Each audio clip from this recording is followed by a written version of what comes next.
और देखिए बड़ी खबर आ रही है उन्नाव से। उन्नाव में बीजेपी को जीत मिल चुकी है। लखनऊ उन्नाव से बीजेपी के रामचंद्र प्रधान जीत चुके हैं। बीजेपी के रामचंद्र प्रधान को मिले हैं 3800 वोट। यहां पर सपा के सुनील सिंह साजन को यहां पर बहुत ही कम वोट मिले, यानी कि सिर्फ 400 वोट पाए हैं सुनील सिंह साजन ने। और देखिए कुछ देर पहले हमारे संवाददाता संजय बातचीत कर रहे थे यहां पर रामचंद्र प्रधान से, तो वो कह रहे थे कि सुनील सिंह साजन अब चले गए हैं ससुराल, हवा में उड़ गए हैं, अब यहाँ पर सिर्फ बीजेपी की जीत होने वाली है। कटाक्ष किया था उन्होंने और अब इस जीत के बाद दो और हावी होंगे। तो 400 वोट मिले हैं सुनील सिंह साजन को। यहाँ पर रामचंद्र प्रधान यहाँ पर 3800 वोट पाकर यहाँ पर जीत चुके हैं। लखनऊ उन्नाव की सीट यहाँ पर अब भारतीय जनता पार्टी के खाते में चली गई है। एमएलसी के यहाँ पर रामचंद्र प्रधान को मिले हैं 3800 वोट। अब डिबेट पर अपनी वापस आते हैं, चर्चा को आगे बढ़ाते। देखिए ये वो सीट थी नावीर जी जिस पर देखिए सबकी नजर थी। लखनऊ उन्नाव सीट यहाँ पर देखी जाए तो बहुत ही महत्वपूर्ण सीट बताई जा रही थी और मैं चाहती हूँ इसका जवाब मैं ले लेती हूँ आशीष जी से। आशीष जी, आज सुबह कटाक्ष किया गया सुनील सिंह साजन पर रामचंद्र प्रधान की तरफ से, कहा वो ससुराल चले गए भाई, अब वो वापस तो आएंगे नहीं, वहीं पर रहेंगे। जश्न वहां पर मनने लगा था, सिर्फ 400 वोट। देखिए हाँ, कुछ जगह मैं नाहिद जी की बात से सहमत हूँ कि कुछ जगह ऐसी हैं जहाँ पे अगर इतना कम वोट मिला है तो निश्चित रूप से जो प्रत्याशी वहाँ लड़ रहे थे उन लोगों ने उन चुनाव को उस तरह नहीं लड़ा है जिस तरीके से लड़ना चाहिए था। यदि अगर इतने कम वोट मिल रहे हैं जिस किसी भी प्रत्याशी को किसी सीट पर, तो निश्चित रूप से ये पार्टी के लिए एक बार पुनः विचार करने की जरूरत है, आवश्यकता है कि हमने जिनको टिकट दिए हैं, हार जीत चुनाव में लगी रहती है, चुनाव में कोई जीतेगा कोई हारेगा, लेकिन यदि जो मार्जिन ऑफ डिफीट यानी अगर हार का अंतर जरूरत से ज्यादा है तो कहीं ना कहीं पार्टी को इन चीज़ों पे अब जो है आगे आने वाले चुनाव में अपनी भूल को सुधारने के लिए कहीं ना कहीं अपनी रणनीति को, अपने प्रत्याशियों की जो चयन प्रक्रिया है उसको कहीं ना कहीं अब पुनः विचार करने की आवश्यकता है। चलिए आशीष जी, बहुत अच्छी बात है, अब स्वीकार रहे इस बात को। मैं चाहती हूँ कि आपका शीर्ष नेतृत्व भी इसको समझे, क्योंकि ये भी कहा गया सुनील सिंह साजन के लिए कि वो तो गए नहीं गाँव क्षेत्रों में, उनको किसी ने देखा ही नहीं, वो नजर ही नहीं आए 6 सालों में। तो ये खामियाजा उनको मिला है आज, मुझे लगता है। अगर वो लोगों के बीच में होते, काम करते, उनकी सुनते बातें, तो शायद आज तस्वीर कुछ और होती। 400 से ज्यादा पर टक्कर देते, हो सकता है आप जीतते। अगर नहीं जीते तो मुकाबला तो टाइट होता ना। तो आप ये काम कीजिए, आप जाइए लोगों के बीच में, मुझे तो लगता है। जी निश्चित रूप से इसी वजह से जो है जो अखिलेश यादव जी हैं उन्होंने नेता प्रतिपक्ष का भार स्वयं अब संभाला है और आने वाले समय में आप काफ़ी बदलाव अब जो है अब पार्टी के अंदर, पार्टी के नेतृत्व के अंदर आप जो है आने वाले समय में निश्चित रूप से देखेंगे। चलिए नाविद जी, मैं आपके पास आ रही हूँ। देखिए बड़ी हार होती दिख रही है, क्लीन स्वीप हो रहा है और 400 वोट पा रहे सुनील सिंह साजन। महत्वपूर्ण सीट थी लखनऊ उन्नाव और अच्छा जाना माना चेहरा, लेकिन लोगों के बीच में नहीं गए तो कुछ मिला ही नहीं उनको यहाँ पर। जी सुनील सिंह साजन से उम्मीद लोग लगा रहे थे कि 1-2 सीटें सपा शायद जीत जाए और सुनील सिंह साजन की सीट की उम्मीद थी, लेकिन वो हार गए। और आप ये मान के चलिए कि इस चुनाव के बारे में तमाम बातें ये हो रही हैं कि कोशिश भी नहीं की गई, मिले भी नहीं। सुनील सिंह साजन जो लड़ रहे थे, जिनके बारे में कहा रहा था, वो नहीं मिले। मेरे एक मित्र है, एक्टर हैं, वो मुलाकात हुई, हमने कहा क्या कर रहा हो? सुनील सिंह साजन की एक फिल्म मैं बना रहा हूँ प्रचार की। आप प्रचार की फिल्म बना रहे हो चुनाव में? आप बताओ, लोगों से मिल नहीं रहा, संपर्क जो आपका वोटर है उससे मिल। और ये बात ये पूरे समाजवादी पार्टी में रही है कि वो चुनाव जिस तरीके से जैसे कि विधानसभा चुनाव के बाद ऐसे उत्साह बिल्कुल ढीले पड़ गए, कमजोर पड़ गए, कलह।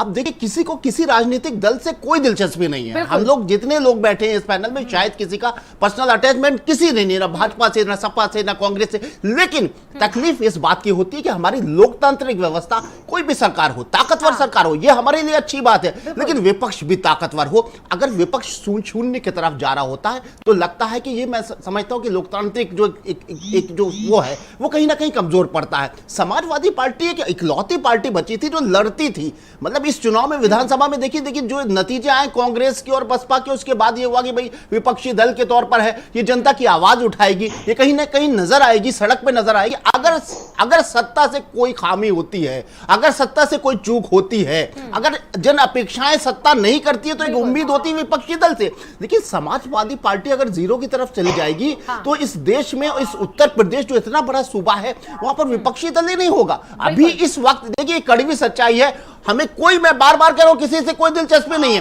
लेकिन समाजवादी पार्टी टूट रही है, इस बात को नजरअंदाज कोई नहीं कर सकता। उनके जो स्तंभ दो रहे हैं, देखिए अखिलेश यादव ने वन मैन शो चल रहा था, उसके बाद शिवपाल भी साइड और आजम की लॉबी भी साइड, बच्चा कौन? जनता भी आपके साथ में नहीं है। आपके दावे थे कि आप 300 और सीटें ला रहे हैं, उसके बाद आप कहां से मट गए? तो ये दुखद बात है, थोड़ी सी दुखद बात है कि विपक्ष नहीं है मजबूत। बिल्कुल मनोज जी, मैं आपके पास आ रही हूँ। देखिए, एक चुप्पी भी अखिलेश यादव की कही जा रही है कि चुनावों में रही है, एमएलसी के चुनाव में भी। देखिए, आप सिर्फ अगर सदन में नेता प्रतिपक्ष बन जाते हैं, आप उस कुर्सी पर आप बैठ जाते, तो सिर्फ वही काफी नहीं होगा ना। आपका अगर प्रत्याशी, आपका कैंडिडेट, आपका विधायक, आपका एमएलसी जाएगा नहीं जनता के बीच में, तो नतीजे तो ऐसे तरफा नहीं आने। देखिए, पिछले डिबेट में ही अभी हमें लगता है कि आज हम लोग मंगलवार को बैठे हैं, तब शनिवार था। अभी मतलब अब 7 दिन भी नहीं हुए, और एक बात हमने कहा था इसी चैनल पर, वहाँ जहाँ नाविद भाई बैठे हुए हैं वहाँ प्रदीप जी थे, और हमने कहा था कि भाई राजनीति में अखिलेश जी को नेताजी से सीखना चाहिए, जो उनके पिता। बिल्कुल। और एक बात हमने कहा था कि चर्चा, पर्चा और खर्चा। तो शायद जो समाजवादी पार्टी के हमारे उस दिन के पैनल में थे जावेद भाई, थोड़ा सा उन्होंने उसको अदरवाइज भी लिया था। प्रश्न ये नहीं है, प्रश्न ये है कि जब राजनीति एंटी इनकम्बेंसी के आधार पर की जाने लगी तो एक दिक्कत होती है। हमें लगता है कि विपक्ष की सारी राजनीति एंटी इनकम्बेंसी पर आधारित हो गई। हम संगठनात्मक रूप से, मैं संगठन की बात कर रहा हूँ, चुनाव में लोकतंत्र में हार जीत लगी रहती है, लेकिन राजनीतिक दल यदि एंटी इनकम्बेंसी का इंतजार करेंगे, और जहां संगठनात्मक रूप से भारतीय जनता पार्टी ने अपने संगठन को, देखिए भारतीय जनता पार्टी के पास भी, हमने उस दिन भी कहा था, मैं आज भी कह रहा हूं कि 2 सीटें थी, लेकिन संगठन नहीं समाप्त हुआ, संगठनात्मक कार्य चलते रहे। उस दिन बल्कि एक बड़ी बात भी हुई थी, देश में आजादी की लड़ाई की भी बात हुई कि गांधी जी ने 1915 से संगठनात्मक कार्य किया, तब कांग्रेस एक जन आंदोलन बन पाया। मुलायम सिंह जी को भी देखिए, समाजवादियों का भी एक आंदोलन था, राम मनोहर लोहिया जी का था, या जो भी हो, जो समाजवादी आंदोलन था, उसको धार तब मिली जब उत्तर प्रदेश में नेताजी ने चर्चा, पर्चा, खर्चा 3 का नारा दिया और जमीन पर संघर्ष करते रहे। जब उस दिन, मैं फिर पुरानी बात को दोहरा रहा हूं, उसी दिन हमने कहा था 36/36 कहा था कि नहीं, ये चुनाव 36/36 का है, और ये अखिलेश जी 35 थे, और भारतीय जनता पार्टी 36/36 का प्रयास करेगी। देखिए, ये चुनाव प्रेफरेंशियल वोट का है, और 10 बजे हमें तो लगता है कि जब तक आपका डिबेट खत्म होगा पूरे उत्तर प्रदेश का चुनाव परिणाम आ चुका होगा। ये ईवीएम मशीन से तेज चल रहा है परिणाम। तो अब इस चीज को हम देखें और सोचें, और ये शायद वास्तव में लोकतंत्र, मैं लोकतंत्र की बात कर रहा हूँ, लोकतंत्र के लिए जो नौजवान नेता के रूप में आए हैं, वो एंटी इनकम्बेंसी का इंतजार कर रहे हैं। ये एंटी इनकम्बेंसी पता नहीं आए ना आए, संगठन का इंतजार नहीं कर रहे हैं। तो पहला काम तो इनके लिए ये है कि ये संगठनात्मक रूप से अपने ढांचे को मजबूत करें।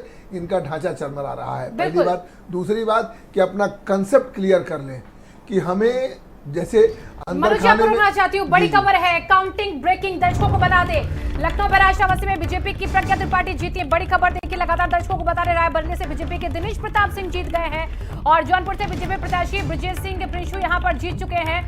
देवरिया कुशीनगर से बीजेपी प्रत्याशी रतनपाल सिंह भी जीत चुके हैं यहाँ पर। तो ये देखिए, नाम है कि करके जो हम लगातार दिखा रहे हैं। भाई अवनीश जी, आपके चेहरे पे तो मुझे लगता है स्माइल आती जा रही होगी धीरे धीरे, लेकिन अब ये स्माइल सिर्फ चेहरे तक मत रखिएगा, जो आपके कैंडिडेट जीत रहे हैं उनको जमीन पर भेजिएगा। बड़ी खबर एक बार फिर से, काउंटिंग ब्रेकिंग दर्शकों को बता दें, लखनऊ बैराज श्रावस्ती से बीजेपी की प्रज्ञा त्रिपाठी जीती हैं। बार बार इसलिए भी बता रहे हैं क्योंकि अगर जिन्होंने अभी अभी भारत समाचार का चैनल लगाया है तो वो देख पाए कि कहां पर कौन सा कैंडिडेट जीता है। देवरिया कुशीनगर से बीजेपी प्रत्याशी रतनपाल सिंह जीत चुके हैं यहाँ पर। बड़ी खबर है, लखनऊ उन्नाव से बीजेपी प्रत्याशी रामचंद्र प्रधान जीत चुके हैं। एक तरफा जीत होती जा रही है। बाराबंकी से बीजेपी के अंगद कुमार सिंह भी यहां पर जीत चुके हैं। बाराबंकी में भी जीते। आगरा फिरोजाबाद से बीजेपी के विजय शिवहरे भी जीत चुके हैं और लखनऊ बहराइच श्रावस्ती से बीजेपी की प्रज्ञा त्रिपाठी जीत चुकी है। तो रायबरेली, लखनऊ की सीट, ये वो सीटें हैं, जौनपुर की सीट जहां पर लगातार बीजेपी की कैंडिडेट जो है वो जीत रहे हैं। अवनीश जी, अब मैं आपके पास आ रही हूँ चर्चा को आगे बढ़ाते हुए। अब आपका टाइम है कि आप काम कीजिए। वैसे तो आप इतिहास रचने में माहिर हैं, दोबारा सत्ता में आ गए, आप आए, लगातार आप रिकॉर्ड तोड़ते हैं। अब एक और रिकॉर्ड अब मुझे लगता है आपको तोड़ने की जरूरत होगी, क्योंकि एक ट्रेंड जैसे चलता चला रहा है, जिसकी सत्ता उसकी एमएलसी की सीटें। मुझे लगता है आप अगर काम करेंगे तो शायद अब इस ट्रेंड को अब तोड़ पाए। काम करने पर कितना जोर होगा? नहीं, काम पे ही जोर है। भाजपा का राजनीति का ट्रेंड ही बदला। सरकार जन कल्याणकारी योजनाओं को ईमानदारी से नीचे तक पहुंचा रही है, तो वहीं भाजपा के संगठन का मूल मंत्र है सेवा ही राजनीति, सेवा ही संगठन।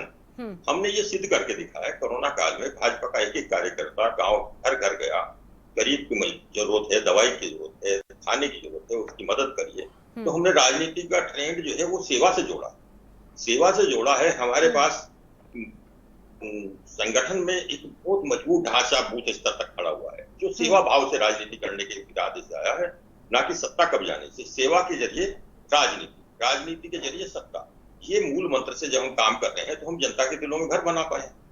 जनता के दिलों में घर बनाने से ही ये प्रत्याशित नतीजे आ रहे हैं। ये नतीजे किसी के गैर भाव से नहीं है, जो पूर्ववर्ती नहीं। आप देखिए, नतीजे तो आपके पक्ष में आ रहे हैं अवनीश जी, लेकिन अब देखिए वक्त क्या है, क्योंकि जैसे भी आरोप लग रहे हैं सपा के कैंडिडेट पर जो जीते थे 16 में सबसे ज्यादा सीटें, कि वो बीच में नहीं गई जनता के, तो वो भी एक बहुत बड़ी नेगेटिव छवि बनी। आप क्या छवि को दूर कर पाएंगे? क्या आप रिकॉर्ड तोड़ पाएंगे पिछले की सरकारों का, जिसकी सत्ता उसकी किस हमने रिकॉर्ड तोड़ा है ना। हाँ, 2017 में सरकार बहुमत से आई, योगी जी ने शासन किया, संगठन ने जनता के बीच जाके काम किया, तभी तो इस 2022 का नतीजा अप्रत्याशित संभव हो पाया। इससे पहले कब हो पाया था? कोई मुख्यमंत्री इस कदर इतने बहुमत से जीत का आया, इसीलिए जीत का आया कि राजनीति के मायने बदले। माननीय मोदी जी के, माननीय योगी जी के, माननीय जी के, अमित शाह जी के, हमारे पास नेतृत्व की एक बड़ी लंबी चेन है जो निचले स्तर तक काम करती है।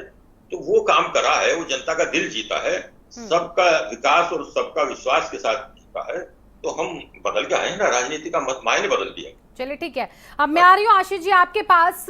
आपने कुछ देर पहले ये स्वीकार किया था कि खामियां रही हैं आपकी तरफ से।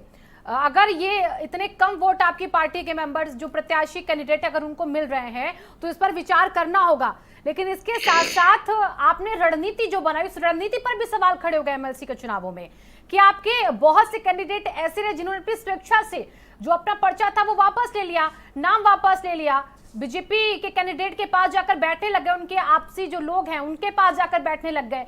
तो आपकी रणनीति यहां पर भी कहा जा रहा कि फेल हो गई।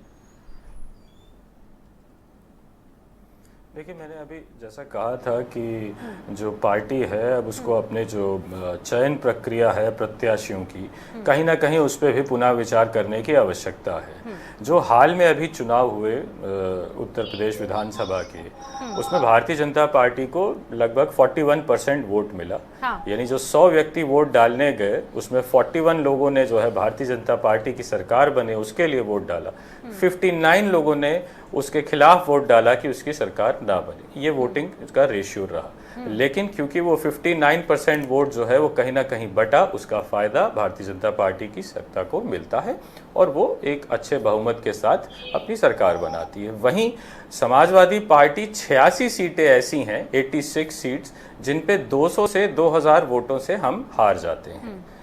यदि हमारी कहीं ना कहीं छोटी छोटी जो कमियां रह गईं, यदि हमने उनको पहले ही सुधार लिया होता तो आज सत्ता में समाजवादी पार्टी होती, ना कि भारतीय जनता पार्टी। जी देखिए, इन चीजों को लेकर के आशीष जी देखिए, आप कह रहे हैं हमने कमियों को शायद सुधारा नहीं, आप स्वीकारते हैं इस बात को, लेकिन वो 59% वोट आपको पड़ा भी नहीं। भले 200 का मार्जिन यहाँ पर राहुल जी थारका कई सीटों पर, लेकिन वो 59 आपके पाले में भी नहीं आ पाया सही तरीके से, उससे 50% भी आप नहीं ला पाए। तो इसको भी आप देखिए, अभी भी आप ये मत देखिए कि उनको सिर्फ 43 मिला है, तो ये देखिए आपकी 59 उनके अगेंस्ट गया है। आप ये देखिए कि 59 और 50 आपके पास क्यों नहीं आया, इस पर मुझे लगता है अब जोर होना चाहिए आपका, और कैंडिडेट को लेकर, जनता के बीच जाने को लेकर भी आपको देखना होगा। देखिए नकारात्मक राजनीति करने से अब चलेगा नहीं। अभी तो जैसे हमारे सकारात्मक भारतीय राजनीति जनता करने वाले पार्टी के आगे साथी बढ़ेंगे। भी जो कह और रहे भाजपा ने सकारात्मक राजनीति की नई धारा भारतीय जनता पार्टी को पब्लिक ने बहुत समर्थन दिया। अब सवाल ये आता है कि जनता ने तो समर्थन दिया, लेकिन क्या अब भारतीय जनता पार्टी देश के उस वोटर को क्या दे रही है? चलिए ठीक है, अब निष्पक्ष सवाल चुनाव है, वहां आ मतलब जाता है, आपके चुनाव नजरिए से खत्म आप हो चुके हैं। क्या आप खामी दे रही है, स्वीकार कर रहे हैं? विकास अब दे तो रही आरोप है, ये नहीं इसलिए लगेगा। जनता रुक समर्थन जाइए दे रही है। अवनीश जी, एक सेकंड में आ रही हूँ आपके पास, आ रही हूँ। आशीष जी, तो अब आप खामियां स्वीकार रहे हैं, तो मतलब अब हम ये समझे कि निष्पक्ष चुनाव है। अब जो आपकी मुखिया सभा मुखिया अखिलेश यादव कहते हैं कि निष्पक्ष नहीं है और यहाँ पर बूथ कैप्चरिंग हो रही, वो तो नहीं है? देखिए, निष्पक्ष तो अभी भी नहीं मानेंगे उसे हम। कमियां हमारी जरूर हैं, मैं ये मानता हूं, लेकिन कहीं ना कहीं जैसा मैंने पहले भी कहा, बट आशीष जी दो तरह की बातें कैसे चलेंगी? देखिए, किसी भी हार जीत में कोई एक फैक्टर नहीं होता है, उसमें कई फैक्टर्स होते हैं।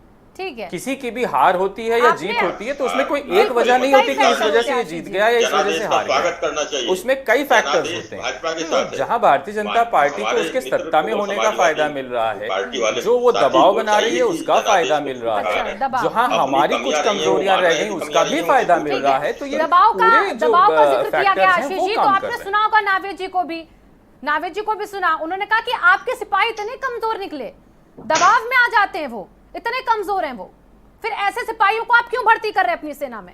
हमें तो लगता निकाल फेंकिए उनको बाहर। मजबूत कैंडिडेट, मजबूत सिपाही लाइए ना आप अपने पास, जो भाई किसी के दबाव से ही ना डरे, आपके साथ डटे तो रहे कम से कम, चाहे हारे चाहे जीते, काम तो करें और जनता के बीच में जाकर, भले परिणाम कुछ भी हो।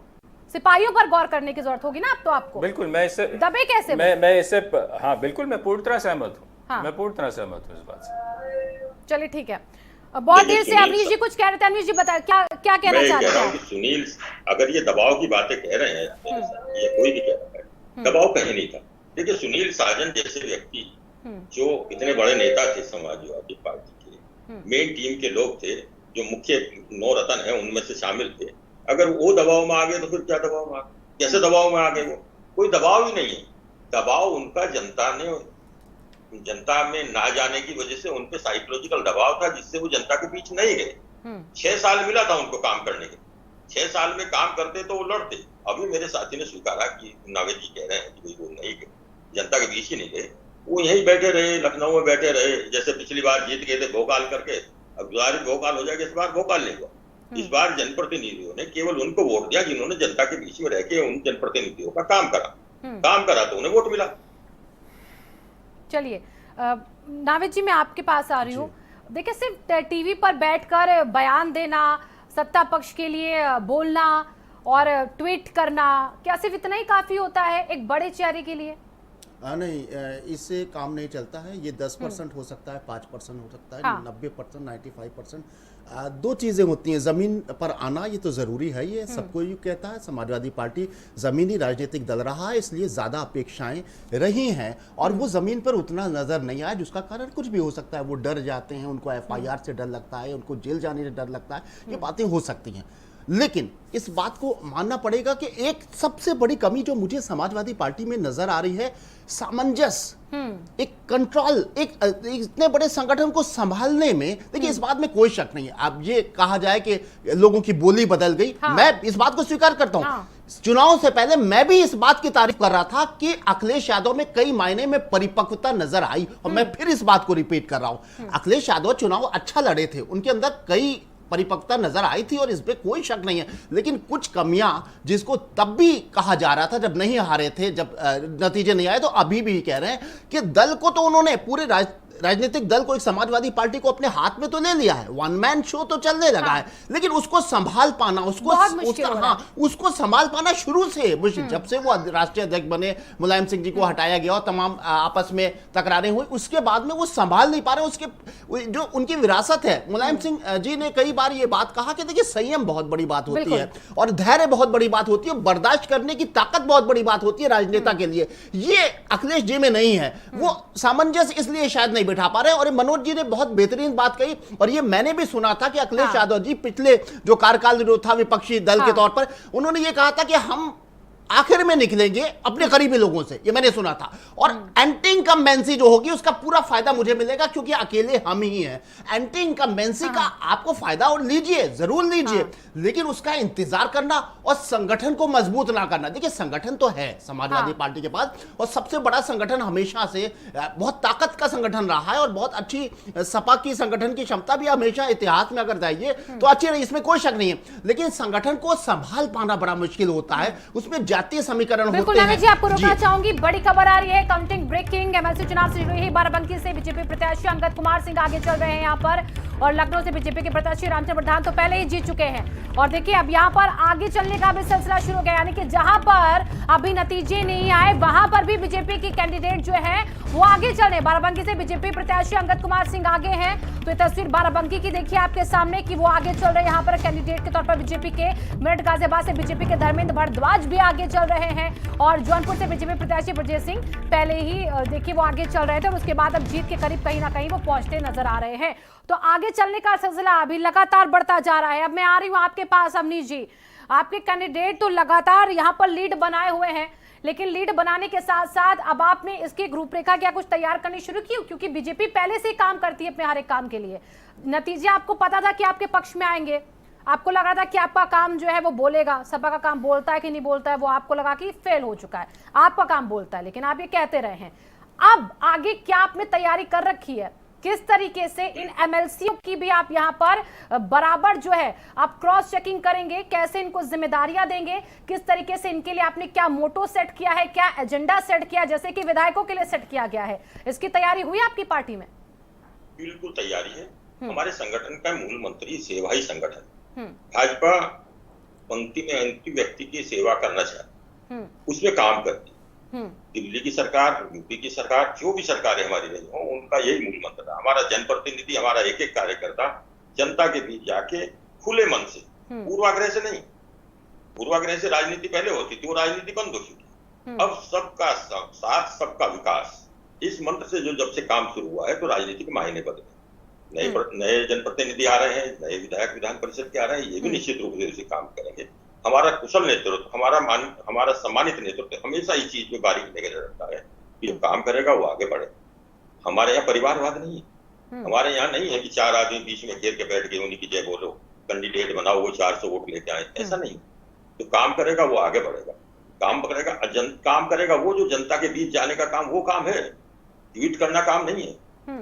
जो जनता ने स्वीकार करा, पार्टी की योजनाओं के नीचे तक पहुंचाया, उसको सम्मान मिला, उसे टिकट मिला, वो जीता, तो निश्चित रूप से हमारा बहुमत आ रहा है। चलिए ठीक है, आप काम कीजिएगा आगे। मैं चाहती हूँ एमएलसी जो आपके इस बार चुने जा रहे हैं उनको भी आप एक बड़ी जिम्मेदारी दीजिएगा। निश्चित रूप से। चलिए मनु जी, मैं आपके पास आ रही हूँ। अब देखिए जो नतीजे एक एक करके हम लगातार दिखा रहे हैं दर्शकों को, जो लीड हम दिखा रहे हैं बीजेपी के कैंडिडेट्स की यहाँ पर हमें नजर आ रही स्क्रीन पर, ये लीड और ये जीत के मायने किस तरीके से अब समाजवादी पार्टी के लिए खतरा है, और किस तरीके से उन्हें अब इसको स्वीकार करके आगे पॉजिटिविटी के साथ बढ़ना चाहिए। देखिए एक बात फिर मैं कहूँगा, जो पिछली बार मैंने कहा था, फिर मैं वही बात शुरू कर रहा हूँ कि अटल जी की एक कविता है, क्या हार में क्या जीत में, किंचित नहीं भयभीत में, संघर्ष पथ में जो मिला ये भी सही वो भी सही। तो राजनीतिक दलों को अटल जी की उस कविता से सीख लेना चाहिए, राजनीतिक नहीं हर व्यक्ति को। और राजनीति में ये मत सोचिए कि कहीं कोई खाली स्थान होता है, ये प्रकृति का नियम है। स्थान जैसे ये जहां हम आप सब लोग बैठे हुए, अगर इसको खाली छोड़ दीजिएगा कुछ दिनों में गंदगी से भर जाएगा। तो राजनीति में खाली स्थान नहीं होता, पहली बात। दूसरी बात, राजनीति किसी व्यक्ति विशेष पर ही आधारित नहीं रह सकती है। अगर व्यक्ति विशेष नहीं लड़ पाएगा तो ये मान के चलिएगा कि कोई न कोई उस खाली स्थान को दूसरा भी भर देगा। और अब अगर देश की राजनीति में अगर आप देखें तो पश्चिम बंगाल में ममता बनर्जी जी को देखिए, और दिल्ली से केजरीवाल साहब के आप को देखिए, वो पंजाब में उनकी सरकार बन गई। तो एंटी इनकम्बेंसी का जो इंतजार नहीं करेगा और संघर्ष पथ की तरफ चल पड़ेगा तो निश्चित रूप से वो जगह बदलेगा। इसलिए राजनीति को केवल एक राजनीतिक दल से जोड़कर न देखिए, एंटी इनकम्बेंसी से न देखा जाए, और समय राजनीति में राजनीति का नया इतिहास लिखता है, इसको देखा जाए। और अगर आप देखें तो आप जो है, मैं आपकी कोई तारीफ नहीं कर रहा हूं, लेकिन आप एक राजनीतिक दल के रूप में अब एक चर्चा भी चलने लगी कि गुजरात में भी संघर्ष आपसे ही है, हिमाचल में भी संघर्ष आपसे ही है। तो एंटी इनकम्बेंसी का मतलब इंतजार देखिए छोड़कर क्षेत्रीय पार्टियां अब यहाँ पर आगे बढ़ रही हैं। देखिए क्षेत्रीय पार्टियां कोई पहली बार आगे बढ़ रही है, क्षेत्रीय पार्टियां तो आगे बढ़ चुकी हैं। नहीं, वो और देखिए उत्तर प्रदेश, अरे भाई पार्टियां उनको पछाड़ने लग गई हैं, वो समझ ही नहीं पा रहे। आप उत्तर प्रदेश में देखें तो क्षेत्रीय पार्टियों का ठीक है, 1990 से लंबे समय तक दबदबा रहा। अब जो उनके सक्सेसर आए उन चीजों को संभाल नहीं पाए, तब राष्ट्रीय दल भारतीय जनता पार्टी कांग्रेस के बाद एक राष्ट्रीय दल ठीक है, सत्ता में दिखाई दे रहा है। मनोज जी ठीक है। तो आशीष जी जगह बनाइए, जगह खाली नहीं मिलेगी आपको। मैं चाहती हूं अब विधानसभा के चुनाव के नतीजों के बाद और एमएलसी के भी जो नतीजे आएंगे इस पर काम कीजिएगा। हो सत्ता में कुर्सियों से भले ही दूर हो, लेकिन जगह बनाने का काम हमेशा जारी रहना चाहिए। बहुत बहुत शुक्रिया आप सभी मेहमानों का इस चर्चा में जुड़ने के लिए। तो एमएलसी चुनाव की काउंटिंग जारी, हमारी कवरेज लगातार जारी रहेगी। अभी रुकेंगे एक छोटे से ब्रेक के लिए।